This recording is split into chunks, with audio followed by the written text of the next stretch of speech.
ਵਾਹਿਗੁਰੂ ਜੀ ਕਾ ਖਾਲਸਾ ਵਾਹਿਗੁਰੂ ਜੀ ਕੀ ਫਤਿਹ। ਵਾਜੇ ਪੰਜ ਸ਼ਬਦ ਤਿਤ ਘਰ ਸੁਭਾਗੈ। ਇਸ ਪੌੜੀ ਨੂੰ ਅਸੀਂ ਵਿਚਾਰਨਾ ਹੈ। ਪੰਜ ਸ਼ਬਦ ਕੀ ਹੈ, ਸੁਭਾਗਾ ਘਰ ਕੀ ਹੈ, ਪੰਜ ਦੂਤ ਕਿਹੜੇ ਨੇ, ਧੁਰ ਕਰਮ ਕੀ ਹੈ, ਅਨਹਦ ਕੀ ਹੈ। ਇਹ ਲਗਭਗ ਗੁਰੂ ਸਾਹਿਬ ਨੇ ਇਹਨਾਂ ਚੀਜ਼ਾਂ ਨੂੰ ਇਸ ਪੌੜੀ ਦੇ ਵਿੱਚ ਬੋਲਿਆ ਹੈ। ਸਾਰੇ ਵਿਸ਼ੇ ਤੇ ਨਹੀਂ ਕਲੀਅਰ ਹੋਣਗੇ ਕਿਉਂਕਿ ਇੰਨਾ ਸਮਾਂ ਨਹੀਂ ਸਾਡੇ ਕੋਲ ਹੁੰਦਾ। ਆਪਣੀ ਆਪਣੀ ਵਾਰੀ ਦੇ ਵਿੱਚ ਜਦੋਂ ਉਹ ਵਿਸ਼ੇ ਆਉਣਗੇ ਅਸੀਂ ਜ਼ਰੂਰ ਸਮਝਣ ਦੀ ਕੋਸ਼ਿਸ਼ ਕਰਾਂਗੇ, ਪਰ ਅਸੀਂ ਪੰਜ ਸ਼ਬਦ ਨੂੰ ਸਮਝਣ ਦੀ ਕੋਸ਼ਿਸ਼ ਕਰਾਂਗੇ। ਜਿੰਨੀ ਵਾਹਿਗੁਰੂ ਨੇ ਸਮਝ ਬਖਸ਼ੀ ਹੈ, ਮੈਂ ਉਸ ਹਿਸਾਬ ਦੇ ਨਾਲ ਆਪ ਜੀ ਦੇ ਅੱਗੇ ਅਰਥ ਕਰ ਦੇਵਾਂਗਾ। ਔਰ ਹੋ ਸਕਦਾ ਹੈ ਕਿ ਇਹ ਜਿਹੜੇ ਅਰਥ ਨੇ, ਜਿਹੜੇ ਸਾਡੇ ਵਿੱਚ ਪ੍ਰਚਲਿਤ ਅਰਥ ਨੇ, ਉਹਨਾਂ ਦੇ ਨਾਲ ਨਾ ਮਿਲਦੇ ਹੋਣ। ਮੈਂ ਇਹ ਨਹੀਂ ਕਹਿੰਦਾ ਕਿ ਇਹ ਅਰਥ ਕਿਸੇ ਨੇ ਕੀਤੇ ਨਹੀਂ ਹੋਣਗੇ, ਕਿਸੇ ਨੇ ਕੀਤੇ ਨੇ ਅਤੇ ਮੈਨੂੰ ਉਸ ਤਰੀਕੇ ਦਾ ਖਿਆਲ ਪੈਦਾ ਹੋਇਆ ਹੈ। ਪਰ ਇਹ ਹੋ ਸਕਦਾ ਵੀ ਸਾਰੇ ਦੇ ਸਾਰੇ ਕਿਸੇ ਦੇ ਨਾਲ ਨਾ ਮਿਲਣ। ਔਰ ਗੁਰਮਤਿ ਦਾ ਇੱਕ ਫਲਸਫਾ ਹੈ, ਗੁਰਬਾਣੀ ਦੇ ਉਦੋਂ ਤੱਕ ਕੋਈ ਵੀ ਅਰਥ ਗਲਤ ਨਹੀਂ ਨੇ ਜਦੋਂ ਤੱਕ ਉਹ ਗੁਰਮਤਿ ਦੇ ਦਾਇਰੇ ਦੇ ਵਿੱਚ ਰਹਿ ਕੇ ਕੀਤੇ ਜਾ ਰਹੇ ਨੇ। ਕਿਸੇ ਪੰਕਤੀ ਨੂੰ ਤੁਸੀਂ ਕਿਸ ਨਜ਼ਰੀਏ ਤੋਂ ਵੇਖਦੇ ਪਏ ਜੇ, ਮੈਂ ਕਿਸ ਨਜ਼ਰੀਏ ਤੋਂ ਵੇਖਦਾ ਪਿਆ ਹਾਂ, ਕੋਈ ਥਰਡ ਪਰਸਨ ਕਿਸ ਨਜ਼ਰੀਏ ਤੋਂ ਵੇਖਦਾ ਪਿਆ ਹੈ, ਉਦੋਂ ਤੱਕ ਉਹ ਗਲਤ ਨਹੀਂ ਹੈ ਜਦੋਂ ਤੱਕ ਉਹ ਗੁਰੂ ਗ੍ਰੰਥ ਸਾਹਿਬ ਮਹਾਰਾਜ ਦੀ ਵਿਚਾਰਧਾਰਾ ਦੇ ਦਾਇਰੇ ਦੇ ਵਿੱਚ ਰਹਿ ਕੇ ਅਰਥ ਕਰਦਾ ਪਿਆ ਹੈ। ਇਸੇ ਕਰਕੇ ਇਹਨੂੰ ਸਮਝ ਲੈਣਾ, ਸਾਨੂੰ ਪੜ੍ਹਾਉਣ ਵਾਲਿਆਂ ਨੇ ਸਾਨੂੰ ਇਹੀ ਸਿਖਾਇਆ ਹੈ ਵੀ ਕਿਸੇ ਵੀ ਵਿਚਾਰ ਨੂੰ ਅੰਤਿਮ ਨਾ ਸਮਝੋ, ਵੀ ਜੋ ਵਿਚਾਰ ਕਹਿ ਦਿੱਤੀ ਗਈ ਹੈ ਇਹੀ ਆਖਰੀ ਹੈ। ਔਰ ਸੁਣੀ ਸੁਣਾਈ ਗੱਲ ਦੇ ਉੱਤੇ ਤੇ ਯਕੀਨ ਕਰਨਾ ਬੰਦ ਕਰੋ। ਜਦੋਂ ਤੱਕ ਤੁਹਾਡਾ ਆਪਣਾ ਅਨੁਭਵ ਨਹੀਂ ਹੈ ਉਦੋਂ ਤੱਕ ਤੁਸੀਂ ਕੁਝ ਵੀ ਨਹੀਂ ਸਮਝ ਸਕਦੇ ਗੁਰਬਾਣੀ ਦੇ ਬਾਰੇ। ਸਾਡੇ ਸੋਸ਼ਲ ਮੀਡੀਆ ਦੇ ਉੱਤੇ ਪਏ ਹੋਏ ਰੌਲੇ ਦਾ ਸਭ ਤੋਂ ਵੱਡਾ ਕਾਰਨ ਹੀ ਇਹ ਹੈ, ਬਹੁਤਿਆਂ ਨੇ ਉਸ ਚੀਜ਼ ਨੂੰ ਪੜ੍ਹਿਆ ਨਹੀਂ ਹੈ, ਬਸ ਸੁਣੀ ਸੁਣਾਈ ਸੇਵਾ ਕਰਦੇ ਪਏ ਨੇ ਵੀ ਉਹਨੇ ਇੱਦਾਂ ਲਿਖ ਦਿੱਤਾ ਹੈ ਅਤੇ ਮੈਂ ਸੁਣਿਆ ਸੀ ਅਤੇ ਸੁਣੇ ਨੂੰ ਅੱਗੇ ਭੇਜ ਦਿੱਤਾ ਜਾ ਰਿਹਾ, ਆਪਣਾ ਕੋਈ ਅਨੁਭਵ ਨਹੀਂ ਹੈ। ਔਰ ਇਸ ਕਰਕੇ ਇਹਨਾਂ ਸੋਸ਼ਲ ਮੀਡੀਆ ਦੇ ਉੱਤੇ ਜਿਹੜੇ ਸੇਵਾਦਾਰ ਲੱਗੇ ਹੋਏ ਨੇ ਕੌਮ ਦੇ, ਜਿਨ੍ਹਾਂ ਇਹਨਾਂ ਨੇ ਬੇੜਾ ਬਿਠਾ ਕੇ ਰੱਖਿਆ ਕੌਮ ਦਾ, ਹੋਰ ਕਿਸੇ ਨੇ ਨਹੀਂ ਬਿਠਾ ਕੇ ਰੱਖਿਆ। ਗੱਲ ਇਸ ਪਾਸੇ ਨੂੰ ਨਾ ਜਾਵੇ ਕਿਉਂਕਿ ਇਹ ਵਿਸ਼ਾ ਤੁਹਾਡੇ ਅਨੁਭਵ ਦਾ ਹੈ, ਮੇਰੇ ਅਨੁਭਵ ਦਾ ਹੈ, ਸਾਡੇ ਸਮਝਣ ਦਾ ਵਿਸ਼ਾ ਹੈ ਔਰ ਬੜਾ ਗਹਿਰਾ ਜਿਹਾ ਵਿਸ਼ਾ ਹੈ। ਗੁਰਬਾਣੀ ਦੇ ਕੁਝ ਵਿਸ਼ੇ 'ਤੇ ਵੇਖੋ ਇੱਦਾਂ ਦੇ ਨੇ ਜਿਹਦੇ ਵਿੱਚ ਅਸੀਂ ਪੜ੍ਹਦੇ ਹਾਂ ਡੂਜ਼ ਅਤੇ ਡੋਂਟ, ਵੀ ਗੁਰਦੁਆਰੇ ਆਉਣਾ ਹੈ, ਆਹ ਕਰਨਾ ਹੈ, ਆਹ ਨਹੀਂ ਕਰਨਾ। ਇਹ ਹੁੰਦਾ ਹੈ ਜਿੱਦਾਂ ਬੱਚੇ ਨੇ ਸਕੂਲ ਦੇ ਵਿੱਚ ਆਉਣਾ ਹੋਵੇ ਅਤੇ ਉਹਨੂੰ ਪਹਿਲੇ ਦਿਨ ਦੱਸ ਦਿੱਤਾ ਜਾਂਦਾ ਵੀ ਆਹ ਤੇਰੀ ਯੂਨੀਫਾਰਮ ਹੈ, ਆਹ ਤੇਰੀ ਟਾਈਮਿੰਗ ਹੈ, ਆਹ ਤੇਰੀ ਕਲਾਸ ਹੈ, ਆਹ ਤੇਰਾ ਟੀਚਰ ਹੈ, ਇੰਨੇ ਵਜੇ ਤੂੰ ਆਹ ਕੰਮ ਕਰਨਾ ਹੈ, ਇੰਨੇ ਵਜੇ ਤੂੰ ਆਹ ਕੰਮ ਨਹੀਂ ਕਰਨਾ। ਇਹ ਹੁੰਦਾ ਹੈ ਡੂਜ਼ ਅਤੇ ਡੋਂਟ। ਪਰ ਉਹ ਡੂਜ਼ ਅਤੇ ਡੋਂਟ ਹੀ ਸਿੱਖਣ ਦੇ ਲਈ ਨਹੀਂ ਆਇਆ ਹੁੰਦਾ ਕਲਾਸ ਦੇ ਵਿੱਚ, ਸਕੂਲ ਦੇ ਵਿੱਚ। ਉਹ ਤਾਂ ਉਹਦੇ ਲਈ ਜ਼ਰੂਰੀ ਨੇ ਵੀ ਇਸ ਟਰੈਕ ਤੋਂ ਤੂੰ ਬਾਹਰ ਨਹੀਂ ਨਿਕਲਣਾ। ਪੜ੍ਹਾਈ ਕੁਝ ਹੋਰ ਚੀਜ਼ ਹੁੰਦੀ ਹੈ, ਪੜ੍ਹਨਾ ਕੁਝ ਉਹਨੇ ਹੋਰ ਹੁੰਦਾ ਹੈ। ਉਹ 10 ਸਾਲਾਂ ਬਾਅਦ ਇਹੋ ਹੀ ਕਹੀ ਜਾਵੇ ਵੀ ਅਜੇ ਮੈਂ ਇੰਨਾ ਕੀ ਸਿੱਖਿਆ ਹੈ ਵੀ ਕਿਹੜੀ ਕਲਾਸ ਕਿੰਨੇ ਵਜੇ ਲੱਗਦੀ ਹੈ, ਅਤੇ ਇਹ ਪਤਾ ਹੀ ਨਹੀਂ ਕਲਾਸ 'ਚ ਪੜ੍ਹਾਇਆ ਕੀ ਜਾ ਰਿਹਾ, ਅਤੇ ਫਿਰ ਅਸੀਂ ਤਾਂ ਹੱਸਾਂਗੇ ਹੀ ਉਹਦੇ ਉੱਤੇ। ਇਹਦੇ ਤੋਂ ਵੱਧ ਕੀ ਕੀਤਾ ਜਾ ਸਕਦਾ। ਇਸ ਕਰਕੇ ਗੁਰਬਾਣੀ ਦੇ ਕੁਝ ਸ਼ਬਦ ਆਮ ਸਮਝ ਦੇ ਵਿੱਚ ਜਲਦੀ ਆ ਜਾਂਦੇ ਨੇ। ਕੁਝ ਸ਼ਬਦ ਜਿਹੜੇ ਨੇ ਉਹ ਜਿੰਨਾ ਜਿੰਨਾ ਸਾਡਾ ਗੁਰਬਾਣੀ ਦਾ ਅਭਿਆਸ ਹੋਵੇਗਾ, ਜਿੰਨਾ ਜਿੰਨਾ ਅਸੀਂ ਗੁਰਬਾਣੀ ਨੂੰ ਪੜ੍ਹਾਂਗੇ, ਜਿੰਨਾ ਜਿੰਨਾ ਸੁਣਾਂਗੇ, ਉਹ ਇੱਕ ਸ਼ਬਦ ਦੇ ਵਿੱਚੋਂ ਅਗਲੇ ਸ਼ਬਦ ਜ਼ਿਆਦਾ ਨਿਕਲਦੇ ਨੇ, ਫਿਰ ਗੁਰਬਾਣੀ ਸਮਝ ਆਉਂਦੀ ਹੈ। ਇਹ ਪੰਕਤੀਆਂ ਕਿਉਂਕਿ ਸਾਨੂੰ ਯਾਦ ਨੇ, ਇਸ ਕਰਕੇ ਸਾਡਾ ਧਿਆਨ ਵੀ ਇਹਨਾਂ ਦੇ ਵਿੱਚ ਲੱਗ ਜਾਂਦਾ ਹੋਵੇਗਾ। ਪਰ ਕਿਸੇ ਵੇਲੇ ਜਿਨ੍ਹਾਂ ਸ਼ਬਦਾਂ ਨੂੰ ਅਸੀਂ ਕਦੀ ਵੇਖਿਆ ਹੀ ਨਹੀਂ ਹੁੰਦਾ ਅਜੇ ਗੁਰੂ ਗ੍ਰੰਥ ਸਾਹਿਬ ਦੇ ਵਿੱਚ, ਜੇ ਵੇਖਿਆ ਵੀ ਹੁੰਦਾ ਹੈ ਅਤੇ ਉਹਨਾਂ ਨੂੰ ਸਮਝਿਆ ਨਹੀਂ ਉਸ ਪਾਸੇ ਤੋਂ ਹੁੰਦਾ, ਪਰ ਉਹਨਾਂ ਦੇ ਅਰਥ ਇੱਦਾਂ ਦੇ ਹੁੰਦੇ ਨੇ ਵੀ ਜੇਕਰ ਉਹਨਾਂ ਨੂੰ ਚੰਗੀ ਤਰ੍ਹਾਂ ਸਮਝ ਲਿਆ ਜਾਵੇ ਤਾਂ ਗੁਰੂ ਗ੍ਰੰਥ ਸਾਹਿਬ ਮਹਾਰਾਜ ਨੂੰ ਪੜ੍ਹਨ ਦਾ ਸਾਡਾ ਮਕਸਦ ਹੀ ਬਦਲ ਜਾਂਦਾ ਹੈ ਵੀ ਅਸੀਂ ਕਿਸ ਪਾਸੇ ਤੋਂ ਸੋਚਦੇ ਪਏ ਸੀ, ਪਰ ਗੁਰੂ ਸਾਹਿਬ ਕਿਹੜੇ ਪਾਸੇ ਦੀ ਗੱਲ ਕਰਦੇ ਪਏ ਨੇ। ਇਸ ਕਰਕੇ ਇਹਨਾਂ ਨੂੰ ਸਮਝਣ ਦੀ ਕੋਸ਼ਿਸ਼ ਕਰੀਏ। ਸਤਿਗੁਰੂ ਕਹਿ ਰਹੇ ਨੇ, ਵਾਜੇ ਪੰਚ ਸ਼ਬਦ ਤਿਤ ਘਰ ਸੁਭਾਗੈ। ਇਹਦੇ ਸਿੱਧੇ ਸਿੱਧੇ ਅਰਥ, ਸਰਲ ਅਰਥ ਅਸੀਂ ਇਹ ਕਰਾਂਗੇ ਕਿ ਭਾਗਾਂ ਵਾਲੇ ਘਰ ਦੇ ਵਿੱਚ, ਘਰ ਦਾ ਮਤਲਬ ਦਿਲ ਦੇ ਵਿੱਚ, ਭਾਗਾਂ ਵਾਲੇ ਉਸ ਦਿਲ ਦੇ ਵਿੱਚ ਪੰਜ ਸ਼ਬਦ ਵੱਜਦੇ ਹਨ। ਵਾਜੇ ਵੱਜਦੇ ਹਨ, ਪੰਜ ਸ਼ਬਦ, ਪੰਜ ਤਰੀਕਿਆਂ ਦੇ ਸ਼ਬਦ ਉਸ ਭਾਗਾਂ ਵਾਲੇ ਘਰ ਦੇ ਵਿੱਚ ਵੱਜਦੇ ਹਨ। ਕਿਹੜੇ ਘਰ ਦੇ ਵਿੱਚ? ਘਰ ਸੁਭਾਗੈ ਸ਼ਬਦ ਵਾਜੇ ਕਲਾ ਜਿਤ ਕਰ ਧਾਰੀਆ। ਉਸ ਘਰ ਦੇ ਵਿੱਚ ਇਹ ਵਾਹਿਗੁਰੂ ਜਿਸ ਘਰ ਦੇ ਵਿੱਚ ਤੂੰ ਆਪਣੀ ਕਲਾ ਧਾਰੀ ਹੋਈ ਹੈ। ਕਲਾ ਦਾ ਅਰਥ ਹੁੰਦਾ ਹੈ ਤਾਕਤ, ਸੱਤਿਆ। ਜਿਸ ਘਰ ਨੂੰ, ਜਿਸ ਦਿਲ ਨੂੰ ਤੂੰ ਆਪਣੀ ਤਾਕਤ ਦੇ ਦਿੱਤੀ ਹੈ ਨਾ, ਉਹਦੇ ਦਿਲ ਦੇ ਵਿੱਚ ਇਹ ਪੰਜ ਸ਼ਬਦ ਲਗਾਤਾਰ ਵੱਜਦੇ ਪਏ ਨੇ। ਹੁਣ ਇਹ ਪੰਜ ਸ਼ਬਦ ਨੂੰ ਸੰਖੇਪ ਜਿਹਾ ਅਸੀਂ ਸਮਝਣ ਦੀ ਕੋਸ਼ਿਸ਼ ਕਰੀਏ। ਮੈਂ ਫਿਰ ਕਹਿ ਦੇਵਾਂ, ਜਿੰਨੀ ਕੁ ਮੈਨੂੰ ਸਮਝ ਆਈ ਹੈ ਮੈਂ ਆਪ ਜੀ ਦੇ ਅੱਗੇ ਰੱਖ ਦੇਵਾਂ। ਇਹ ਅਸੀਮਤ ਵਿਸ਼ਾ ਹੈ ਗੁਰਮਤਿ ਦਾ। ਜਿਹਦਾ ਆਪਣਾ ਅਨੁਭਵ ਹੈ ਉਹ ਉਹਨੂੰ ਹੋਰ ਵਧੀਆ ਤਰੀਕੇ ਨਾਲ ਸਮਝ ਸਕਦਾ ਹੈ, ਨਹੀਂ ਤਾਂ ਲਾਇਬ੍ਰੇਰੀ ਦੇ ਵਿੱਚ ਤਾਂ ਇਹਨਾਂ ਗੱਲਾਂ ਦੇ ਢੇਰ ਲੱਗੇ ਪਏ ਨੇ। ਯੋਗ ਦੇ ਆਪਣੇ ਪੰਜ ਸ਼ਬਦ ਨੇ, ਦੂਸਰਿਆਂ ਦੇ ਆਪਣੇ ਪੰਜ ਸ਼ਬਦ ਨੇ। ਗੁਰਮਤਿ ਦਾ ਪੰਜ ਸ਼ਬਦ ਕੀ ਹੈ ਜੇ ਗੁਰੂ ਸਾਹਿਬ ਨੇ ਉਸ ਸ਼ਬਦ ਨੂੰ ਲਿਆ ਹੈ?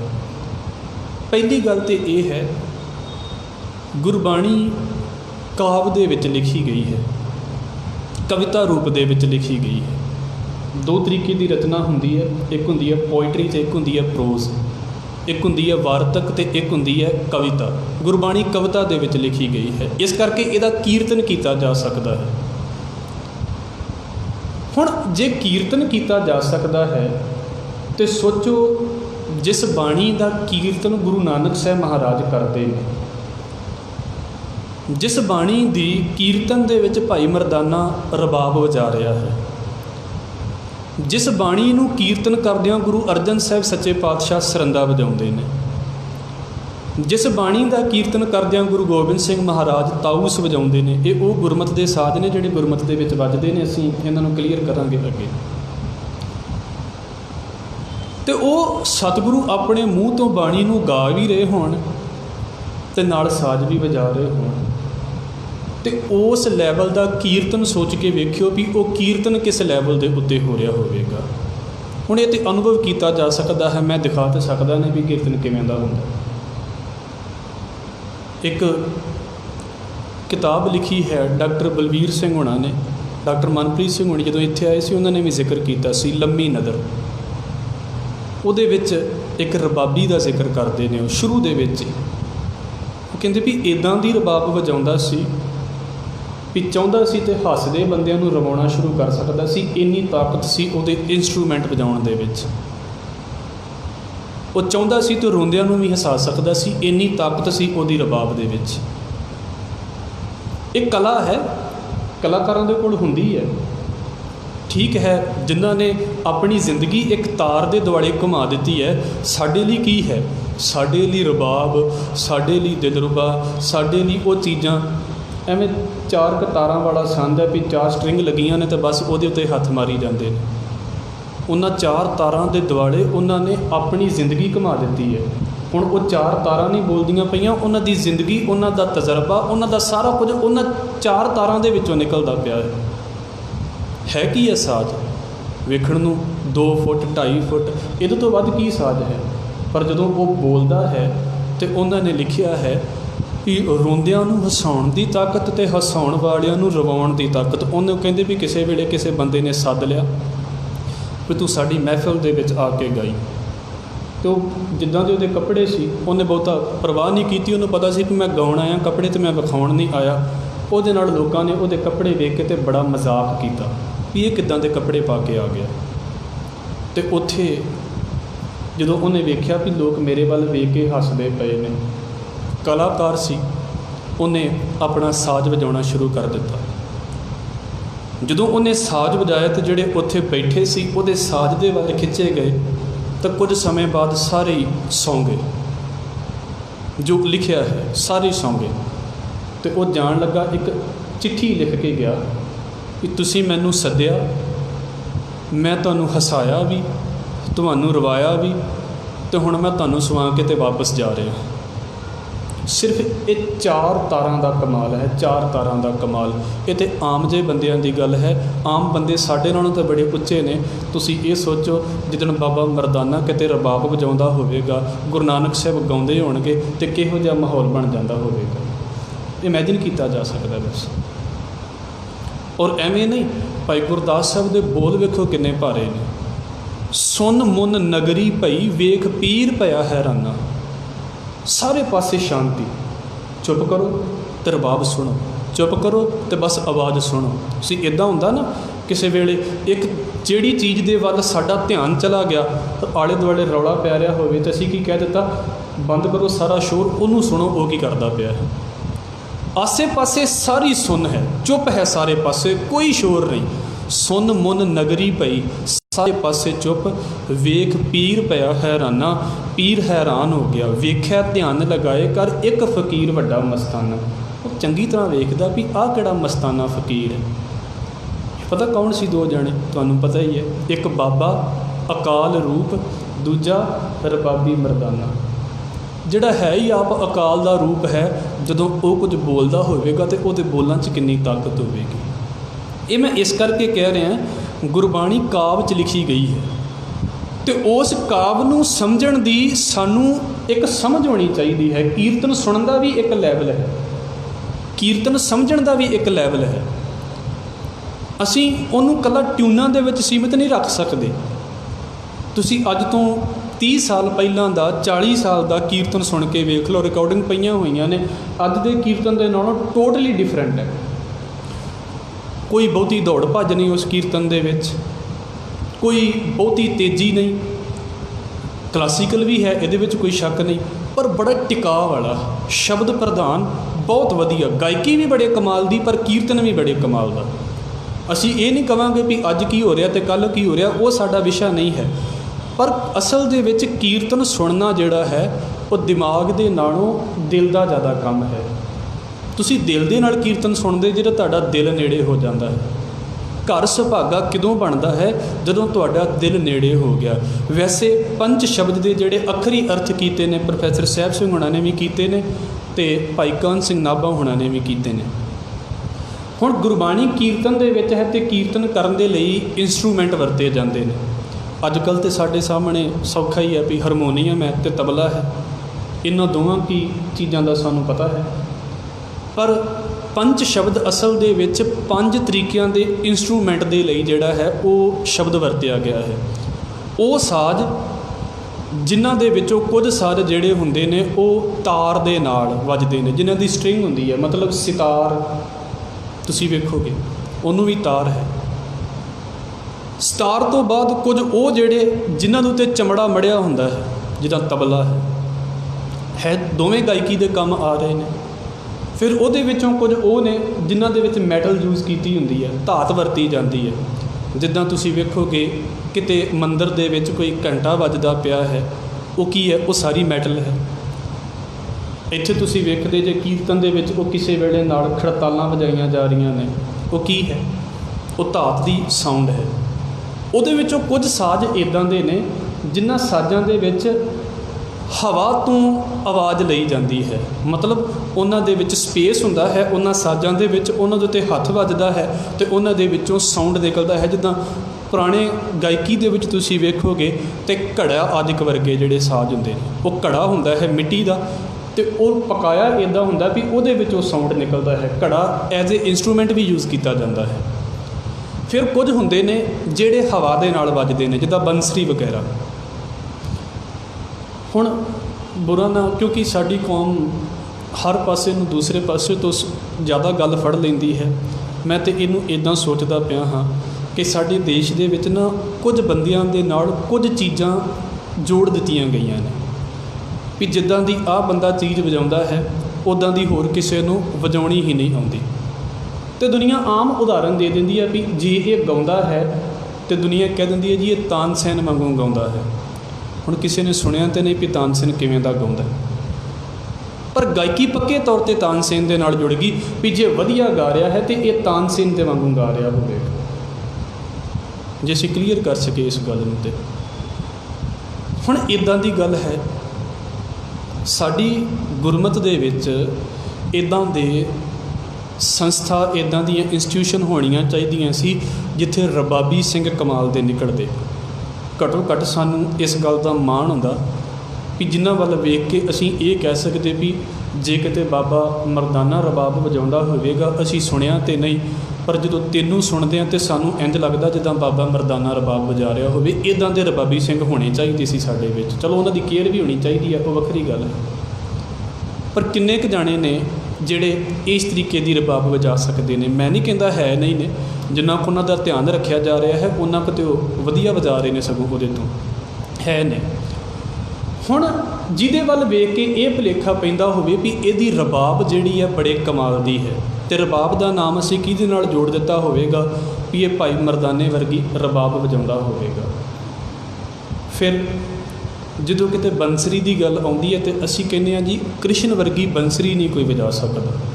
ਬਹੁਤ ਵਜਾ ਰਹੇ ਨੇ, ਅੱਜ ਦੇ ਟਾਈਮ ਵੀ ਬੜੇ ਵਜਾਉਂਦੇ ਨੇ, ਪਰ ਜੋ ਉਹ ਵਜਾ ਗਿਆ ਹੈ ਸਾਰਿਆਂ ਨੂੰ ਉਹਦੇ ਨਾਮ 'ਤੇ ਦਿੱਤਾ ਜਾਂਦਾ ਹੈ। ਇਹਨਾਂ ਚੀਜ਼ਾਂ ਨੂੰ ਸੋਚਣਾ ਸਿਰਫ ਕਿਉਂਕਿ ਸ਼ਾਇਦ ਆਪ ਜੀ ਦੇ ਲਈ ਇਹ ਵਿਸ਼ਾ ਬੜਾ ਵੱਖਰਾ ਹੋ ਜਾਵੇ, ਕਿਉਂਕਿ ਕੀਰਤਨ ਸੁਣਨ ਦੀ ਉਸ ਲੈਵਲ ਦੀ ਸਾਨੂੰ ਆਦਤ ਨਹੀਂ ਹੁੰਦੀ। ਇੱਕ ਪਾਸੇ 5 ਸਾਜ਼ ਜਦੋਂ ਇਕੱਠੇ ਵੱਜਦੇ ਨੇ ਨਾ ਤਾਂ ਇਹ ਸੁਰ ਹੁੰਦੇ ਨੇ ਆਪਸ ਦੇ ਵਿੱਚ। ਸੁਰ ਦਾ ਮਤਲਬ ਟਿਊਨ ਹੁੰਦੇ ਨੇ ਇੱਕ ਦੂਸਰੇ ਦੇ ਨਾਲ। ਤਬਲਾ ਜਦੋਂ ਵੀ ਵੱਜੇਗਾ ਉਹ ਰਬਾਬ ਦੇ ਨਾਲ ਜਿਹੜਾ ਹੁਣ ਤਾਂ ਚਲੋ ਹਾਰਮੋਨੀਅਮ ਹੈ ਸਾਡੇ ਕੋਲ, ਮੈਂ ਇਸ ਕਰਕੇ ਨਾਮ ਵਰਤਦਾ ਪਿਆ ਹਾਂ, ਇਹ ਇਹਦੇ ਵਿੱਚ ਨਹੀਂ ਆਉਂਦਾ। ਦਿਲਰੁਬਾ ਦੇ ਨਾਲ, ਸਤਾਰ ਦੇ ਨਾਲ, ਰਬਾਬ ਦੇ ਨਾਲ ਇਹ ਟਿਊਨ ਹੁੰਦਾ ਹੈ। ਜਿਸ ਬੋਲ ਦੇ ਉੱਤੇ ਤਬਲਾ ਬੋਲਦਾ ਪਿਆ ਹੈ ਉਸੇ ਬੋਲ ਦੇ ਉੱਤੇ ਉਸੇ ਸੁਰ ਦੇ ਵਿੱਚ ਉਹ ਜਿਹੜਾ ਇੱਧਰਲਾ ਇੰਸਟਰੂਮੈਂਟ ਹੁੰਦਾ ਹੈ ਵਾਦਨ ਵਾਲਾ ਉਹ ਬੋਲਦਾ ਪਿਆ ਹੁੰਦਾ ਹੈ। ਅਤੇ ਆਪ ਜੀ ਸ਼ਾਇਦ ਇਸ ਗੱਲ ਨੂੰ ਜਾਣਦੇ ਹੋਵੋਗੇ ਜਾਂ ਨਹੀਂ ਜਾਣਦੇ, ਤਾਂ ਮੈਂ ਆਪ ਜੀ ਦੇ ਅੱਗੇ ਰੱਖ ਦੇਵਾਂ। ਜਿੱਥੇ ਕਿਤੇ ਮਿਊਜ਼ਿਕ ਵਾਲੀ ਦੁਕਾਨ ਹੁੰਦੀ ਹੈ ਨਾ, ਜਾਂ ਜਿਹੜੇ ਗੁਰੂ ਜਾਂ ਜਿਹੜੇ ਉਸਤਾਦ ਸਿਖਾਉਂਦੇ ਨੇ ਉਹਨਾਂ ਦੇ ਕਮਰਿਆਂ ਦੇ ਵਿੱਚ ਨਾ ਬੜੇ ਇਹੋ ਜਿਹੇ ਜਿਹੜੇ ਇੰਸਟਰੂਮੈਂਟ ਨੇ ਉਹ ਪਏ ਹੁੰਦੇ ਨੇ। ਉਹ ਜੇ ਕਿਤੇ ਸੁਰ ਕਰਕੇ ਪਏ ਹੋਣ ਨਾ, ਜਦੋਂ ਇਹ ਸੁਣਨ ਨੂੰ ਬੜੀ ਵੱਖਰੀ ਜਿਹੀ ਗੱਲ ਲੱਗਦੀ ਆ, ਪਰ ਹੈ ਸੱਚ ਹੈ।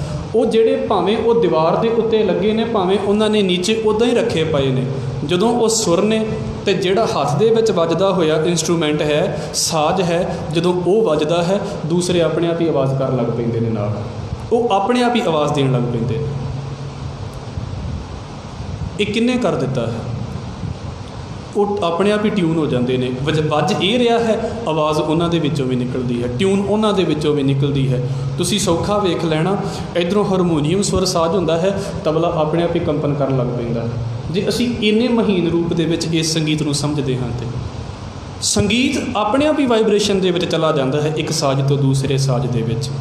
ਔਰ ਇਹ ਇੰਨੀ ਬਰੀਕ ਟਾਈਮਿੰਗ ਹੈ ਜਿੱਥੇ ਇਹ ਪੰਜੇ ਹੀ ਆਪਸ ਦੇ ਵਿੱਚ, ਮੰਨ ਲਓ 5 ਸਾਜ਼ ਨੇ ਅਤੇ ਪੰਜੇ ਹੀ ਆਪਸ ਦੇ ਵਿੱਚ ਇੱਕੋ ਟਿਊਨ ਦੇ ਵਿੱਚ ਬੋਲਦੇ ਪਏ ਨੇ। ਬੜਾ ਆਨੰਦ ਆਉਂਦਾ ਹੈ, ਇੰਨਾ ਆਨੰਦ ਵੀ ਜੀਅ ਕਰਦਾ ਇਹਨਾਂ ਨੂੰ ਸੁਣੀ ਜਾਈਏ। ਪਰ ਮੈਂ ਨਾਲ ਕਹਿ ਦੇਵਾਂ, ਇਹਨਾਂ ਪੰਜਾਂ ਦੇ ਵਿੱਚੋਂ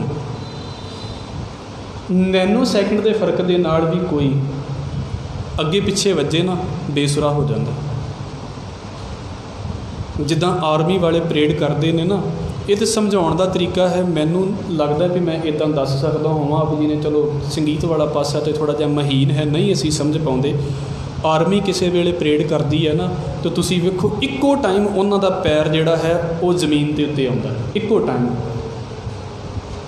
ਤਾਂ ਪਰੇਡ ਸਕੂਲ ਦੇ ਬੱਚਿਆਂ ਨੂੰ ਵੀ ਸਿਖਾਈ ਜਾਂਦੀ ਹੈ। ਉਹ ਜਦੋਂ ਪਹਿਲਾ ਜਣਾ ਪੈਰ ਮਾਰਦਾ ਉਹਦੇ ਵੱਲ ਵੇਖ ਕੇ ਦੂਸਰਾ ਪੈਰ ਥੱਲੇ ਮਾਰਦਾ, दूसरे वाल वेख के तीसरा मारदा, तीसरे वाल वेख के चौथा मारदा। फिर इंज लगदा भी परेड नहीं हो रही, जिद्दां नੱਚਦੇ पए ने सारे। वो जिन्ना आर्मी वाले सुर करते हैं, आर्मी वाले ट्यून दे विच ने, उन्ना ही उन्हां बच्चिआं वाल वेखो तो बेसुरा है पैर, सिर्फ खड़ाक ही सुनदा है, आनंद कोई नहीं आउंदा, आनंद कोई नहीं आउंदा। ਇਹਦਾ मतलब है भी एक चीज़ जिहड़ी है वो जे ट्यून होवे तो फिर भावें 10 होण 15 होण 5 होवे 1 होवे, वो आनंद दिंदी है। पर उन्हां दे विचों ही एक चीज़ किते थोड़ी जी भी इधर उधर हो जाए ना, वो सारी बेसुरी लगन लग पैंदी है। एक होर उदाहरण आप जी दे अगे रख देवां। शायद आप जी कीर्तन नूं इस पासे तो सुणदे होवोगे तो नमस्कार है, पर मैं फिर कह देवां गुरबाणी नूं समझण दे लई गुरबाणी कीर्तन की आदत भी सानूं पाउणी चाहीदी है। ये नहीं कि मैं कहां जी मैनू बहुत पता है, पर मैं ये भी रख दे आप जी के अगे रख देवां, गुरु बख्शिश है जे असी जो भी हाँ सानू कीर्तन की ताल का जां कीर्तन की समझ का पता नहीं है ना, असी गुरबाणी का आनंद गा के लै भी नहीं सकते, कभी नहीं लै सकते। सानू घटो घट जे गाउणा नहीं आउंदा, कीर्तन सुनना आउणा चाहिए है, ये पक्की गल है। गा तो असीं चलो अपने लिए भी लेंदे हाँ, जरूरी थोड़ा भी सारे ने गवैये बनना है, अपने लिए तो गा ही सकते हैं, अपने लिए कौन नहीं गाउंदा। किते तबले की सोलो परफॉर्मेंस हो रही होवे जिहदे विच बोलिया नहीं कुछ जाता, इकल्ला तबला ही वजदा है, बड़ियां हुंदियां ने इदां दियां, गुरमत संगीत के दायरे दे विच घट गईयां ने, इन्नियां नहीं हुंदियां, पर ये होणियां चाहीदियां सी, क्योंकि गल वजण की चलदी पई है तो साजां की गल है, तो ये चीज़ां तो आउणगियां नाल। उहदे विच ना जे 5 जाने तबला वजाउंदे ने ना, तो जिहड़ा भी बोल वो वजाउणगे इक्को टाइम के उत्ते उन्हां 5 का बोल वजदा पिया है, इक्को टाइम के उत्ते। पर जे किते कोई ढिला होया उन्हां दे विच, उन्हां ढिला होया तो उन्हें की करना, जिहड़े बाकी 4 वजा रहे हैं ना बिल्कुल सही, उहदा इकल्ले दा तबला वखरा वजेगा तो वह बाकियां 4 का भी रस खत्म करके रख देगा। वो इंज लगेगा जिद्दां तबला नहीं वजदा पिया, जिद्दां शोर पै रहा है, बस होर कुछ नहीं हो रहा। तो उही जे किते 5 इक्को टाइम के उत्ते वजन तो आनंद बन जाता है भी वाह क्या कमाल दा गा रहे हैं, इहदे तो उत्ते कोई शब्द ही नहीं। हुण इहनूं समझ लीए भी गुरु साहब ने ये जिहड़ी गल है ये कीती किवें है साडे लई। महाराज कह रहे हैं 5 शब्द इक्को तरीके दे, 5 इंस्ट्रूमेंट इक्को बार इक्को सुर दे विच वजदे पए होण ना, तो बड़ा आनंद पैदा हुंदा है। उदां दा आनंद बंदे दे अंदर लगातार बनिया रहे, उहनूं बाहर दे साज सुणन दी की लोड़ है। समझ लेना जिद्दां उन्हां साजां नूं सुण के तो असीं कह दिंदे आ ना बड़ी वाह बड़े कमाल की गल है, सुन के आनंद आ गया, मज़ा आ गया सुन के। गुरु साहब कहते हैं जिहड़ा भागां वाला बंदा है, जिहदे दिल दे विच मालिक ने किरपा कर दी है, उहदे अंदर इन्ना आनंद सदा ही बनिया रहिंदा है। उन्होंने बाहर सुकून लैण की दौड़ नहीं पैंदी भी हाँ मैं बाहर जाके सुना वो बहुत वधिया गा रहा है, वो बहुत वधिया वादन करता है, उन्ना आनंद उहदे अंदर पहलां ही बैठा होया है। किन्ना संगीत उहदे अंदर भरिया होवेगा, किन्ना संगीत। और अक्सर वेख लो धार्मिक बंदे जिहड़े हुंदे ने वो गा भी लैंदे ने, वो कविता भी रच लैंदे ने, वो क्यों? क्योंकि अंदर संगीत दे नाल भरिया होया है। और जिन्ना जिन्ना असीं इस संगीत तो दूर जाई जाते हाँ, साडे अंदर उन्ना ही रुखापन आई जाता है, उन्ना ही असीं ज्ञानी दे बड़े हो जाते हाँ, पर प्यार घट जाता है। इस करके संगीत का दायरा, गुरमत के संगीत का, सतगुरु की कह रहे ने घर वाजे 5 शब्द तित घर सुभागै। उस भागां वाले घर दे विच ना 5 शब्द वज जाते हैं। सौखा तौर पर समझण का यह पासा है कि जिहड़े 5 तरीकिਆਂ ਦੇ साज ਜਦੋਂ ਉਹ इकट्ठी आवाज़ ਦਿੰਦੇ ਨੇ तो एक आनंद पैदा ਹੁੰਦਾ है, सुनन वाले ਨੂੰ मौज पैदा ਹੁੰਦੀ है, आनंद आउंदा है। उदां दा आनंद उस बंदे दे अंदर लगातार बनिया रहिंदा है। हुण ये तो इदां दी गल है भी मैं तुहानूं दस दिता भी इदां दा आनंद बनिया रहिंदा है। ना मेरे अंदर कदी बनिया होवे, ना तुहाडे अंदर कदी बनिया होवे, तो सानूं ये गल ना औड़ जी लगेगी। ये सुभाविक जी गल है। ये इदां दी गल है ना, हुण मैं इस गल नूं बोलां कि खंड बड़ी मिठी हुंदी है, असीं सारे ने खा के वेखीए, सानूं पता है भी किवें दी है। पर जे किसी ने खाधी ना होवे तो उन्होंने दसो भी खंड किवें दी हुंदी है, की समझ लवेगा। इस करके भाई गुरदास साहब इनू कहते हैं खांड खांड कह जिहबा ना स्वाद मीठो आवे। मैं वार वार इस गल नूं पढ़ के तुसीं भी सुन सुन के इस गल नूं कही जाओ ना, 5 शब्द आ है, 5 शब्द आ है। कदी कीर्तन सुनदे इस गल का अनुभव नहीं होया तो असी इस पंक्ति नूं समझ ही नहीं सकते। इस करके जो कीर्तन सुनना है वाहिगुरू की बख्शिश के नाल बड़े ध्यान दे नाल शब्द के वल ध्यान दे के सुनो।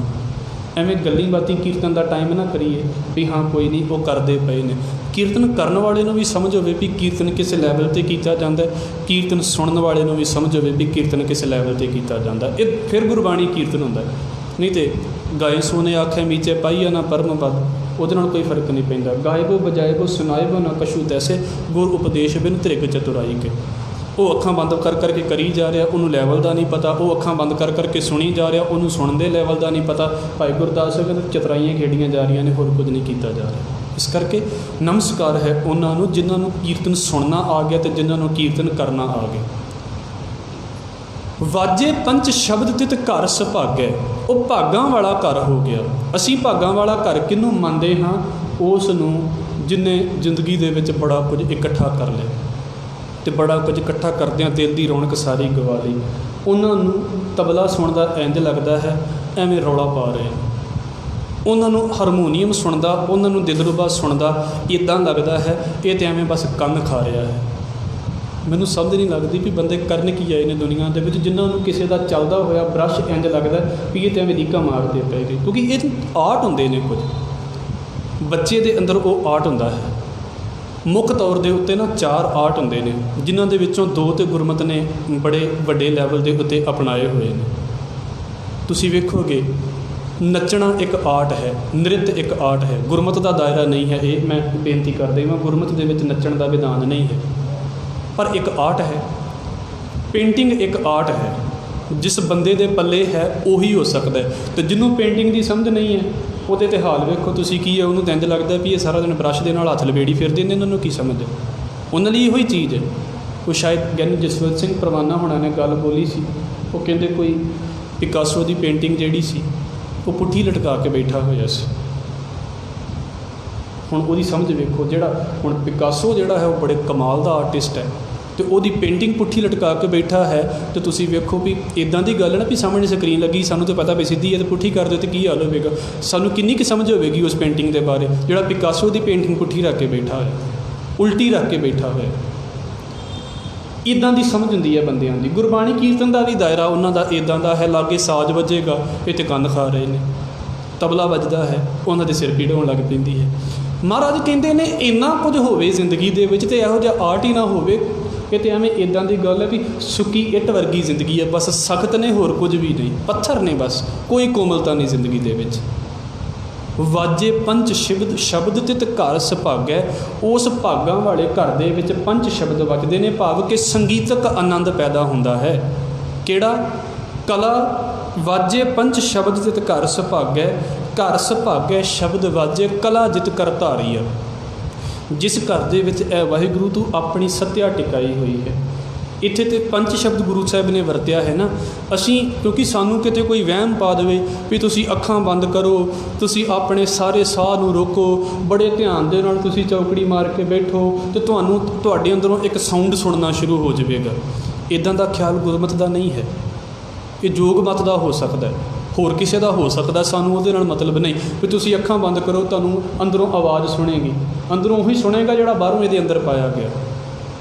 सारा दिन कंन दे विच हैडफोन ला के गाने सुनते रहांगे ना तो शाम नूं कंन बंद करके बैठे होवांगे ना, किते अखां बंद करके बैठे भी होवांगे, वो गाने कंन च वजणगे, कोई होर चीज़ नहीं वजेगी। सानू ये वहम पा दिता जाता कि तुसी बस बैठ जाओ अखां बंद करके तुहानूं उही नाद सुनेगा। ये नाद कंन बंद करके इदां सुनने वाला नाद नहीं है, अखां बंद करके सुनने वाला इदां दा नाद नहीं है। ये नाद तां ही प्रगट होवेगा जो गुरबाणी कीर्तन नूं सुनते पे हैं, गुरबाणी कीर्तन नूं समझते पे हैं। इस करके कीर्तन ज़्यादा नेड़े है वाहिगुरू दे, बाबे ने इस करके चुनिया है कीर्तन। इत्थे ते पंच शब्द वरत लिया है सतगुरु ने, कई थावां ते पंच शब्द नहीं वरत्या, कई थावां दे उत्ते उहनूं इदां दी गल कही है, गल उत्थे भी संगीतक की गई है। आपां संखेप जिहा समझ लईए, भगत नामदेव जी का एक शब्द है, बड़ा गहरा शब्द है क्योंकि अवस्था के बारे शब्द है। कहते ने अण मड़िया मंदल बाजै, बिन सावण कनहर गाजै, बादल बिन बरखा हुई, जो तत विचारै कोई, मौको मिलियो राम स्नेही, जिह मिलिया देह सुदेही। ਕਹਿੰਦੇ ਨੇ ਇੱਦਾਂ ਦੀ ਚੀਜ਼ ਅੰਦਰ ਚੱਲਦੀ ਪਈ ਹੈ। ਢੋਲ 'ਤੇ ਮੜਨਾ ਪੈਂਦਾ ਨਾ, ਤੁਹਾਨੂੰ ਪਤਾ ਹੈ ਵੀ ਉਹਦੇ ਉੱਤੇ ਚਮੜੇ ਦਾ ਉਹਨੂੰ ਚੜਾਈਏ ਅਤੇ ਫਿਰ ਢੋਲ ਵੱਜਦਾ। ਤਬਲੇ ਦੇ ਉੱਤੇ ਜਦੋਂ ਤੱਕ ਚਮੜੇ ਦਾ ਪੁੜਾ ਜਿਹੜਾ ਹੈ ਉਹ ਨਾ ਚੜਾਇਆ ਜਾਵੇ ਅਤੇ ਉਦੋਂ ਤੱਕ ਉਹ ਵੱਜ ਨਹੀਂ ਸਕਦਾ। ਜਦੋਂ ਤੱਕ ਉਹਨਾਂ ਨੂੰ ਤਿਆਰ ਨਾ ਕੀਤਾ ਜਾਵੇ ਤਬਲਾ ਵੱਜ ਨਹੀਂ ਸਕਦਾ। ਭਗਤ ਨਾਮਦੇਵ ਕਹਿੰਦੇ ਅੰਦਰ ਇੱਦਾਂ ਦੀ ਖੇਡ ਹੈ ਵੀ ਕੋਈ ਚੀਜ਼ ਮੜਨੀ ਹੀ ਨਹੀਂ ਪੈਂਦੀ, ਆਪਣੇ ਆਪ ਹੀ ਉਹਨਾਂ ਆਨੰਦ ਅੰਦਰ ਚੱਲਦਾ ਪਿਆ ਹੈ। ਅਣਮੜਿਆ ਮੰਦਲ ਬਾਜੈ ਬਿਨ ਸਾਵਣ ਕਨਹਰ ਗਾਜੇ। ਬੱਦਲ ਹੋਵੇਗਾ ਅਤੇ ਬੱਦਲ ਦੀ ਆਵਾਜ਼ ਸੁਣੇਗੀ। ਬਾਬਾ ਨਾਮਦੇਵ ਕਹਿੰਦੇ ਨੇ ਕੋਈ ਬਾਹਰ ਦੇ ਬੱਦਲ ਦੀ ਲੋੜ ਨਹੀਂ, ਅੰਦਰ ਓਨਾ ਹੀ ਆਨੰਦ ਹੈ, ਅੰਦਰ ਇਹ ਚੀਜ਼ਾਂ ਚੱਲਦੀਆਂ ਪਈਆਂ। ਬਿਨ ਸਾਵਣ ਕਨਹਰ ਗਾਜੈ ਬਾਦਲ ਬਿਨ ਵਰਖਾ ਹੋਈ। ਜਿੰਨਾ ਕਿਤੇ ਚਿਰ ਬਾਅਦ ਬਾਰਿਸ਼ ਆਈ ਹੋਵੇ ਨਾ, ਅਤੇ ਵੇਖੋ ਲੋਕ ਕਿੰਨਾ ਸਕੂਨ ਲੈਂਦੇ ਨੇ ਵੀ ਬੜਾ ਆਨੰਦ ਹੈ, ਇੰਨੀ ਗਰਮੀ ਤੋਂ ਬਾਅਦ ਬਾਰਿਸ਼ ਆਈ, ਕਿੰਨਾ ਸਕੂਨ ਲੈਂਦੇ ਨੇ। ਪਰ ਅੱਕ ਕਿੱਡੀ ਛੇਤੀ ਜਾਂਦੇ ਨੇ, 2 ਘੰਟੇ ਬਾਰਿਸ਼ ਹੋਵੇ ਅਤੇ ਬੰਦੇ ਨੂੰ ਲੱਗਣ ਲੱਗ ਜਾਂਦਾ ਵੀ ਅੱਜ ਖਰੇ ਹਟਣੀ ਨਹੀਂ। ਸਤਿਗੁਰੂ ਭਗਤ ਨਾਮਦੇਵ ਜੀ ਦਾ ਸ਼ਬਦ ਹੈ ਬਾਦਲ ਬਿਨ ਵਰਖਾ ਹੋਈ। ਕਹਿੰਦੇ ਜਿੱਦਾਂ ਚਿਰ ਬਾਅਦ ਕਿਤੇ ਬਾਰਿਸ਼ ਆਈ ਹੋਵੇ ਅਤੇ ਬੰਦਾ ਸਕੂਨ ਮੰਨਦਾ ਨਾ ਵੀ ਬਹੁਤ ਆਨੰਦ ਹੈ, ਕਹਿੰਦੇ ਸਮਝ ਲਓ ਲਗਾਤਾਰ ਇੱਦਾਂ ਦਾ ਆਨੰਦ ਮੇਰੇ ਅੰਦਰ ਚੱਲਦਾ ਪਿਆ ਹੈ। ਬਾਦਲ ਬਿਨ ਵਰਖਾ ਹੋਈ ਜੋ ਤਤ ਵਿਚਾਰੇ ਮੋਕੋ ਮਿਲਿਓ ਰਾਮ ਸਨੇਹੀ। ਮੈਨੂੰ ਪਿਆਰਾ ਵਾਹਿਗੁਰੂ ਮਿਲ ਗਿਆ, ਜੇ ਮਿਲਿਆ ਦੇਹ ਸੁਦੇਹੀ। ਜਿਹਨੂੰ ਮਿਲ ਕੇ ਮੇਰੀ ਦੇਹੀ ਜਿਹੜੀ ਆ ਹੋਰ ਪਵਿੱਤਰ ਹੋ ਗਈ, ਹੋਰ ਚੰਗੀ ਹੋ ਗਈ। ਕਲਾ ਜਿਤ ਕਰ ਧਾਰੀ ਆ, ਉਹ ਭਾਗਾਂ ਵਾਲਾ ਘਰ ਹੋ ਗਿਆ ਜਿੱਥੇ ਮਾਲਕ ਨੇ ਆ ਸੱਤਿਆ ਟਿਕਾ ਦਿੱਤੀ ਹੈ, ਆ ਤਾਕਤ ਟਿਕਾ ਦਿੱਤੀ ਹੈ। ਇੱਕ ਛੋਟਾ ਜਿਹਾ ਹੋਰ ਸ਼ਬਦ ਸਮਝ ਲਈਏ, ਹੈ ਤੇ ਗੁਰਬਾਣੀ ਦਾ ਵਿਸ਼ਾ ਹੈ ਪਰ ਇਹਨੂੰ ਨਾਲ ਲੈ ਕੇ ਚੱਲੀਏ। ਮੈਂ ਫਿਰ ਕਹਿ ਦੇਵਾਂ ਇਹ ਇੱਦਾਂ ਦਾ ਵਿਸ਼ਾ ਨਹੀਂ ਹੈ ਵੀ ਤੁਹਾਨੂੰ ਕੋਈ ਕਹੇ ਵੀ ਤੁਸੀਂ ਉੱਚੀ ਉੱਚੀ ਬੋਲੀ ਜਾਓ ਜਾਂ ਬਸ ਕੰਨ ਬੰਦ ਕਰਕੇ, ਅੱਖਾਂ ਬੰਦ ਕਰਕੇ, ਮੂੰਹ ਬੰਦ ਕਰਕੇ ਸੁਣਨਾ ਸ਼ੁਰੂ ਕਰੋ, ਇਹ ਨਹੀਂ ਸੁਣੇਗਾ। ਇਹ ਵਿਸ਼ਾ ਗੁਰਬਾਣੀ ਕੀਰਤਨ ਦੇ ਵਿੱਚੋਂ ਨਿਕਲੇਗਾ ਔਰ ਇਸ ਕਰਕੇ ਕੀਰਤਨ ਦਾ ਲੈਵਲ ਸਾਨੂੰ ਸਮਝ ਆਉਣਾ ਚਾਹੀਦਾ ਹੈ। ਮੈਂ ਵਾਰ-ਵਾਰ ਬੇਨਤੀ ਕਰਦਾ ਹਾਂ ਔਰ ਇਹ ਸ਼ਾਇਦ ਦੋਲੜੇ ਸੰਗਤ ਦੀ ਕਿਤਾਬ ਹੈ। ਇੱਕ ਦਿਨ ਲੇਖ ਪੜ੍ਹਿਆ ਜਾ ਰਿਹਾ ਸੀ, ਕੀਰਤਨ ਸੁਣਨ ਦੇ ਲਈ ਵੀ ਨਾ ਇੱਕ ਆਰਟ ਚਾਹੀਦਾ ਹੈ, ਸੁਣਨ ਦੇ ਲਈ ਵੀ ਇੱਕ ਕਲਾ ਚਾਹੀਦੀ ਹੈ। ਉਹ ਕਹਿੰਦੇ ਵੀ ਕਈ ਇੱਦਾਂ ਦੇ ਹੁੰਦੇ ਨੇ, ਮੈਂ ਅਕਸਰ ਕਹਿੰਦਾ ਹੁੰਦਾ ਵੀ ਕੀਰਤਨ ਕਰਨ ਵਾਲਿਆਂ ਦੇ ਨਾਲ ਕੀਰਤਨ ਕਰੋ, ਪਰ ਬੇਨਤੀ ਹੈ ਵੀ ਇੰਨੀ ਉੱਚੀ ਵੀ ਨਾ ਕਰੀਏ ਵੀ ਕੀਰਤਨ ਕਰਨ ਵਾਲਿਆਂ ਦਾ ਧਿਆਨ ਹੀ ਕਿਸੇ ਹੋਰ ਪਾਸੇ ਚਲਾ ਜਾਵੇ। ਕਈ ਏਡਾ ਬੇਸੁਰਾ ਨਾਲ ਬੋਲਦੇ ਨੇ, ਕੀਰਤਨ ਵਾਲੇ ਚੁੱਪ ਹੋ ਜਾਂਦੇ ਵੀ ਤੂੰ ਬੋਲ ਲਾ, ਫਿਰ ਅਸੀਂ ਤਾਂ ਚੁੱਪ ਹੀ ਕਰ ਜਾਂਦੇ। ਇੰਨੇ ਬੇਸੁਰੇ ਹੁੰਦੇ ਨੇ। ਮਤਲਬ ਸੰਗਤ ਦਾ ਵੀ ਜਿਹੜਾ ਹੈ ਉਹ ਇੰਨੀ ਬੇਸੁਰੀ ਅਤੇ ਬੇਤਾਲੀ ਹੋਣ ਕਰਕੇ ਸੰਗਤ ਦਾ ਵੀ ਰਸ ਸਾਰਾ ਖਤਮ ਕਰ ਦਿੰਦੇ ਨੇ। ਇਹ ਚੀਜ਼ਾਂ ਨਹੀਂ ਹੋਣੀਆਂ ਚਾਹੀਦੀਆਂ। ਆਪਣੇ ਲਈ ਗਾਓ, ਜਿੰਨਾ ਮਰਜ਼ੀ ਗਾਓ, ਗੁਰਦੁਆਰੇ ਬੈਠ ਕੇ ਗਾਓ, ਕੋਈ ਦਿੱਕਤ ਨਹੀਂ, ਪਰ ਜਦੋਂ ਦੀਵਾਨ ਹੈ ਅਤੇ ਫਿਰ ਇੱਦਾਂ ਸੁਣੋ ਕਿ ਸੁਣਦਿਆਂ ਤੁਹਾਨੂੰ ਜ਼ਿਆਦਾ ਆਨੰਦ ਅਹਿਸਾਸ ਹੋ ਰਿਹਾ ਹੋਵੇ। ਜਿੱਥੇ ਉਹ ਕਹਿ ਰਿਹਾ ਹੈ ਮੇਰੇ ਨਾਲ ਮਿਲ ਕੇ ਗਾਓ, ਉੱਥੇ ਨਾਲ ਮਿਲ ਕੇ ਵੀ ਗਾ ਲਿਆ ਜਾਵੇ, ਪਰ ਐਡੀ ਉੱਚੀ ਨਾ ਗਾਇਆ ਜਾਵੇ ਵੀ ਸਾਰੀ ਸੰਗਤ ਦੇ ਵਿੱਚੋਂ ਅਸੀਂ ਵੱਖਰੇ ਲੱਗੀਏ, ਵੀ ਉਹਨਾਂ ਦੀ ਵਾਜੇ 'ਚੋਂ ਨਹੀਂ ਆਵਾਜ਼ ਨਾ ਹੋਵੇ, ਸਪੀਕਰ 'ਚੋਂ ਨਹੀਂ ਆਵਾਜ਼ ਨਾ ਹੋਵੇ, ਜਿੰਨੀ ਸਾਡੀ ਵਾਜੇ ਤੋਂ ਪਹਿਲਾਂ ਹੀ ਹੋਵੇ। ਅਤੇ ਫਿਰ ਬਾਕੀਆਂ ਦੇ ਨੇੜੇ ਬੈਠਣ ਵਾਲਿਆਂ ਦਾ ਅਸੀਂ ਕੀ ਹਾਲ ਕਰਾਂਗੇ, ਸ਼ਾਇਦ ਅਸੀਂ ਸਮਝ ਸਕਦੇ ਹੋਈਏ ਇਸ ਗੱਲ ਨੂੰ। ਇੱਕ ਸ਼ਬਦ ਹੈ ਕਲਾ ਜਿਤ ਕਰ ਧਾਰੀ ਆ। ਵੇਖੋ ਸਰੀਰ ਤਾਂ ਸਾਰਿਆਂ ਦੇ ਇੱਕੋ ਜਿਹੇ ਨੇ, ਪਰ ਕੁਝ ਖਾਸ ਨੇ ਜਿਨ੍ਹਾਂ ਥਾਵਾਂ ਦੇ ਉੱਤੇ ਮਾਲਕ ਨੇ ਬਖਸ਼ਿਸ਼ ਕਰ ਦਿੱਤੀ। ਇਸ ਕਰਕੇ ਨਹੀਂ ਵੀ ਉਹ ਰੱਬ ਨੇ ਸਪੈਸ਼ਲ ਜਨਮ ਦਿੱਤਾ ਹੈ ਉਹਨਾਂ ਨੂੰ, ਨਹੀਂ, ਉਹਨਾਂ ਬੰਦਿਆਂ ਨੇ ਇਸ ਪਾਸੇ ਦੀ ਮਿਹਨਤ ਕੀਤੀ ਹੈ, ਉਹਨਾਂ ਨੇ ਸ਼ਬਦ ਨੂੰ ਕਮਾਇਆ ਹੈ।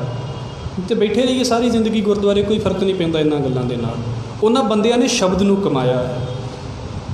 ਕੱਪੜਾ ਤਾਂ ਉਹੀ ਹੁੰਦਾ ਹੈ, ਇੱਕ ਆਮ ਜਿਹਾ ਕੱਪੜਾ ਹੈ, ਉਹਦੇ ਉੱਤੇ ਜਦੋਂ ਸੋਨੇ ਦੀਆਂ ਤਾਰਾਂ ਦੀ ਕਢਾਈ ਕਰ ਦਿੱਤੀ ਜਾਂਦੀ ਹੈ ਨਾ, ਉਹੀ ਕੱਪੜਾ ਮਹਿੰਗਾ ਹੋ ਜਾਂਦਾ ਹੈ। ਤਾਂ ਆਮ ਕੱਪੜਾ ਹੀ ਹੈ ਨਾ। ਤੁਸੀਂ ਹੁਣ ਵੇਖੋ ਕੱਪੜਾ ਉਹੀ ਹੈ ਜਿਹੜਾ ਤੁਸੀਂ 200 ਦਾ ਵੀ ਖਰੀਦ ਲੈਂਦੇ ਜੇ, ਅਤੇ ਕੱਪੜਾ ਉਹੀ ਜਿਹੜਾ 2 ਲੱਖ ਦਾ ਵੀ ਖਰੀਦ ਸਕਦੇ ਜੇ ਤੁਸੀਂ। ਕੀ ਹੈ ਉਹਦੇ ਵਿੱਚ? ਕੁਆਲਿਟੀ। ਉਸੇ ਕੱਪੜੇ ਨੂੰ ਥੋੜ੍ਹਾ ਜਿਹਾ ਪਹਿਲਾਂ ਸਮਾਂ ਹੁੰਦਾ ਸੀ, ਬੀਬੀਆਂ ਘਰਾਂ ਦੇ ਵਿੱਚ ਚਾਦਰਾਂ, ਫੁਲਕਾਰੀਆਂ ਜਾਂ ਚੀਜ਼ਾਂ ਬਣਾਉਂਦੀਆਂ ਹੁੰਦੀਆਂ ਸੀ। ਉਹਨਾਂ ਨੇ ਦੁਕਾਨ ਦੇ ਉੱਤੋਂ ਜਾਂ ਉਹਨਾਂ ਥਾਵਾਂ ਦੇ ਉੱਤੋਂ ਲੈ ਆਉਣਾ, ਘਰ ਉਹਨਾਂ ਨੇ ਸਾਰਾ ਦਿਨ ਮਿਹਨਤ ਕਰ ਕਰਕੇ ਕੱਪੜਾ ਕੱਢਦੇ ਰਹਿਣਾ, ਅਤੇ ਜਦੋਂ ਉਹ ਹੀ ਵਾਪਸ ਜਾਣਾ ਅਤੇ ਉਸ ਕੱਪੜੇ ਦਾ ਮੁੱਲ ਦੁੱਗਣਾ ਹੋ ਜਾਣਾ। ਸਤਿਗੁਰੂ ਕਹਿੰਦੇ ਸਰੀਰ ਤਾਂ ਸਾਰਿਆਂ ਦੇ ਕੋਲ ਹੈ, ਕਲਾ ਜਿਤ ਕਰ ਧਾਰੀਆ ਵਾਲੀ ਗੱਲ ਹੈ, ਜਿੱਥੇ ਮਾਲਕ ਨੇ ਸੱਤਿਆ ਟਿਕਾ ਦਿੱਤੀ ਹੈ। ਤਾਕਤ ਸਾਡੇ ਸਾਰਿਆਂ ਦੇ ਕੋਲ ਹੈ ਸਾਹ ਲੈਣ ਦੀ, ਪਰ ਇਸ ਨੂੰ ਸਮਝਣ ਦੀ ਤਾਕਤ ਕਿਹਦੇ ਕੋਲ ਹੈ? ਹਰ ਚੋਲੀ ਦੇ ਸਵਾਰੀ ਕੱਢ ਪੈਦੀ ਭਗਤ ਕਰ, ਹਰ ਪਾਟ ਲੱਗੋ ਅਧਿਕਾਈ ਬਹੁ ਬਹੁ ਵਿਧ ਭਾਂਤ ਕਰ। ਕਹਿੰਦੇ ਆਹ ਜਿਹੜੀ ਸਰੀਰ ਦੀ ਚੋਲੀ ਹੈ ਨਾ, ਆਹ ਸਰੀਰ ਦੀ ਜਿਹੜਾ ਸਾਡਾ ਸਰੀਰ ਹੈ, ਇਹ ਤਾਂ ਹੀ ਸਵਾਰੀ ਸਮਝ ਲਓ ਇਹ ਤਾਂ ਹੀ ਡਿਜ਼ਾਈਨਡ ਹੋਈ ਆ। ਕਿਉਂ? ਕੱਢ ਪੈਦੀ ਭਗਤ ਕਰ, ਜਦੋਂ ਇਹਨੂੰ ਅਸੀਂ ਭਗਤੀ ਕਰਕੇ ਪਹਿਨਦੇ ਹਾਂ। ਜਿੱਦਾਂ ਆਮ ਕੱਪੜੇ ਦੇ ਉੱਤੇ ਕਢਾਈ ਕੱਢ ਦਿੱਤੀ ਜਾਂਦੀ ਹੈ ਅਤੇ ਕੱਪੜਾ ਇੰਪੋਰਟੈਂਟ ਹੋ ਜਾਂਦਾ ਹੈ ਨਾ, ਉੱਦਾਂ ਜਿਸ ਸਰੀਰ ਦੇ ਉੱਤੇ, ਜਿਸ ਮਨ ਦੇ ਉੱਤੇ ਭਗਤੀ ਹੋ ਜਾਂਦੀ ਹੈ, ਉਹ ਮਨ ਕੀਮਤੀ ਹੋ ਜਾਂਦਾ ਹੈ।